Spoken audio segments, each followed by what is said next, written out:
Hi friends, ಎಲ್ಲರಿಗೂ ನಮಸ್ಕಾರ. Welcome back to my channel. ಇವತ್ತು ನಾವು ಅಕ್ಕಿ ಸಂಡಿಗೆ ಮಾಡುವ ಬನ್ನಿ. ಅಕ್ಕಿಯನ್ನು ರಾತ್ರಿ ನೆನೆಸಿಟ್ಕೊಂಡು ಅದನ್ನು ಗಂಧ ಬಿಸಿಟ್ಕೊಂಡಿದ್ದೀನಿ. ಅದಕ್ಕೆ ಒಂದು ಪಾತ್ರೆಯಲ್ಲಿ ಸ್ವಲ್ಪ ನೀರು ಹಾಕ್ಕೊಂಡು, ನಾನು ಜಾಸ್ತಿ ನೀರು ಹಾಕ್ತಾಯಿಲ್ಲ, ಸ್ವಲ್ಪ ನೀರು ಹಾಕ್ಕೊಂಡು ಅದಕ್ಕೆ ಸ್ವಲ್ಪ ಜೀರಿಗೆ, ಅದಕ್ಕೆ ರುಚಿಗೆ ತಕ್ಕಷ್ಟು ಉಪ್ಪು, ಆ ನೀರನ್ನು ಬಿಸಿ ಮಾಡ್ಕೊಳ್ತಾ ಇದ್ದೀನಿ.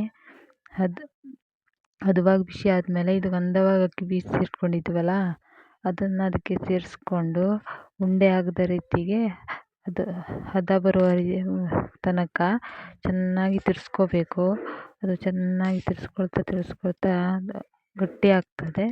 ಗಟ್ಟಿ ಆದಮೇಲೆ ಅದನ್ನು ತಣದ ಮೇಲೆ ಅದನ್ನು ಚೆನ್ನಾಗಿ ನಾದಿಕೊಂಡು ಆ ಹಿಟ್ಟನ್ನು ಚಕ್ಕಲಿ ಒಳ್ಳಿಗೆ ಹಾಕ್ಕೊಂಡು ಚೆನ್ನಾಗಿ ಎಲ್ಲವನ್ನು ಮಿಶ್ರಣ ಚೆನ್ನಾಗಿ ಅಕ್ಕಿ ಒಳ್ಳಲ್ಲಿ ಹಾಕ್ಕೋಬೇಕು. ಹಾಕ್ಕೊಂಡು ಅದನ್ನು ಚಕ್ಕಲಿ ಒಳ್ಳಿಂದ ಸಂಡಿಗೆ ಚಕ್ಕಲಿ ಇರುತ್ತಲ್ಲ, ಸಂಡಿಗೆಯನ್ನು ಬಿಟ್ಕೊಂಡು ಎಲ್ಲವನ್ನು ನಾನು ಪ್ಲೇಟಲ್ಲಿ ಬಿಟ್ಕೊಂಡು ಬಿಸಿಲಿಗೆ ಒಣಗಿಸ್ತಾ ಇದ್ದೀನಿ. ಚೆನ್ನಾಗಿ ಬರ್ತದೆ. ಇದು ತುಂಬ ಟೇಸ್ಟಿಯಾಗಿರ್ತದೆ. ಮಳೆಗಾಲಕ್ಕೆ ಟೀ ಟೈಮಿಗೆ ಊಟದ ಜೊತೆಗೆ ತಿನ್ನಲಿಕ್ಕೆ ತುಂಬ ರುಚಿಯಾಗಿರುತ್ತೆ.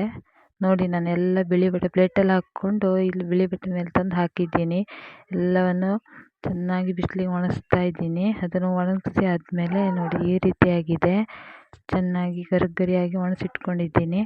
ಇದನ್ನು ಇವಾಗ ಕಾದ ಎಣ್ಣೆಗೆ ಹಾಕಿ ಚೆನ್ನಾಗಿ ಕರೆದ್ರೆ ರುಚಿಯಾದ ಸಂಡಿಗೆ ರೆಡಿಯಾಗುತ್ತದೆ. ಈ ವಿಡಿಯೋ ಇಷ್ಟ ಆದರೆ ಲೈಕ್ ಮಾಡಿ, ಶೇರ್ ಮಾಡಿ, ಕಮೆಂಟ್ ಮಾಡಿ, ಸಬ್ಸ್ಕ್ರೈಬ್ ಮಾಡ್ಕೊಳ್ಳಿ, ಸಪೋರ್ಟ್ ಮಾಡಿ. ನಮ್ಮ ಚಾನಲನ್ನು ಸಬ್ಸ್ಕ್ರೈಬ್ ಮಾಡ್ಕೊಳ್ಳಿ. ನಮ್ಮ ಚಾನಲಲ್ಲಿ ಒಳ್ಳೊಳ್ಳೆ ವಿಡಿಯೋಸ್ಗಳು ಬರ್ತಾ ಇರ್ತದೆ. ನಮ್ಮ ಹಳ್ಳಿಯ ಪ್ರೇಕ್ಷಣೀಯ ಸ್ಥಳಗಳು, ಅಡುಗೆಗಳು, ನಮ್ಮ ಸುತ್ತಮುತ್ತಲಿನ ಗಿಡ ಮರಗಳ ವಿಡಿಯೋಸ್ಗಳನ್ನು ಬರ್ತಾ ಇರ್ತದೆ ಈ ಚಾನಲಲ್ಲಿ. ಸಬ್ಸ್ಕ್ರೈಬ್ ಮಾಡ್ಕೊಳ್ಳಿ. Thank you for watching.